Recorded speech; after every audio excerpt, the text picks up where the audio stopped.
Alzheimer's affects millions, yet early signs often go undiagnosed with new treatments available. Now, early dedication offers hope, though. Yes, so today Doyle Scott and Dr. Shaw join us to share their experience and the importance of early diagnosis. Doyle, Dr. Shaw, thank you so much for joining us today. You. Thank you. Thank you for having us. Yes, Dr. Shaw, let's start with you. What is early Alzheimer's disease and how do you know it's not typical aging? Thank you for having us here. We are very happy to be here in partnership with ASI and Biogen to talk about this disease. So mild early Alzheimer's disease is also referred to as mild cognitive impairment or MCI or mild dementia due to Alzheimer's disease. And the reason to differentiate that, yes, it can be mixed up with probably early changes of aging, but the changes are much more rapid and quicker. And the telltale symptoms can be repeating the same stories again and again, or forgetting important appointments many times, not just once in a while. And then as the disease progresses, this can affect daily life, like unable to do finances, unable to do cooking properly, or even driving properly. Yeah, good. Yeah, Thanks for that's helpful to differentiating know. that. Yeah. Now, Doyle, can you tell us more about your journey to an early Alzheimer's disease diagnosis and maybe what some of your first symptoms were? Well, my father had Alzheimer's disease, and so at some level I always expected to get it. But what it started with me was I had trouble staying organized and on schedule. That was very uncharacteristic for me because I'd had a successful career as a teacher, principal, and then superintendent, and it was important that I kept on task and that I knew what I was supposed to be and what I was supposed to be doing at that time. So my wife and I, along with information from our kids, decided to seek some additional assistance with this, or at least a diagnosis. And we talked to our doctor about that, and he suggested that we go to see Dr. Shaw, and he was able to confirm my early Alzheimer's disease diagnosis and then started me on Leqembi.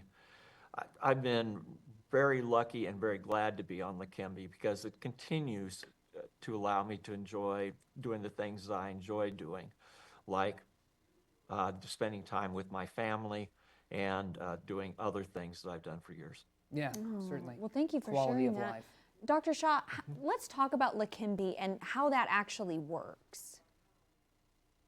Yes, so Leqembi is an US FDA approved medication. It's an infusion given through IV, intravenous way. And the way Leqembi works, it's got dual mechanism, meaning it removes the plaque which is built up from Alzheimer's disease. And along with that, it also removes toxic proteins which can affect our brain cells, the neurons.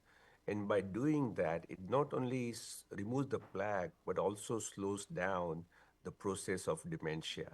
So it doesn't stop Alzheimer's totally, but it significantly slows down. And during that time, as Doyle mentions, it guys gives good hope, good time to do activities they might want to continue to do. Yeah, for sure. Before we let you gentlemen go, Doyle, we've got to hear a little bit about your treatment experience with Leqembi. What has that been like? It's been very easy to do. I go in and I have an infusion. It's every 2 weeks. And I go into the hospital. It takes about an hour and a half by the time I get there. They get the drug to me and then get the infusion started. So it's really quite simple. I had a little side effect the first time, but that's because Dr. Shaw told me to take it easy and I refused to listen to that. But since then, I've had no side effects or no issues at all. Yeah, that's good to hear. Dr. Shaw, are there any safety concerns maybe patients should be aware of? Yeah, like most medication, there would be some safety concerns, and they should talk to their providers about that. So main side effects, main concerns with Leqembi are something called amyloid-related imaging abnormalities or ARIA. Very rarely there can be allergic reaction, and very few people can have infusion-related reaction or IRR. ARIA is a temporary swelling in the brain, which gets better with time. And there might be some other side effects which patients should know also. Yeah, certainly. Yeah. Where can we go for more details about Leqembi? Leqembi, there's a very simple website. It's called leqembi.com or leqembi.com. And it gives a lot of good information for patients, for providers, for care partners, and also they can talk to their family caregivers and others. Thank you Thank both you. so much Thank for you, joining gentlemen. us. Yeah, we appreciate it. Thank you. Thank you. Thank you for having us. Yes.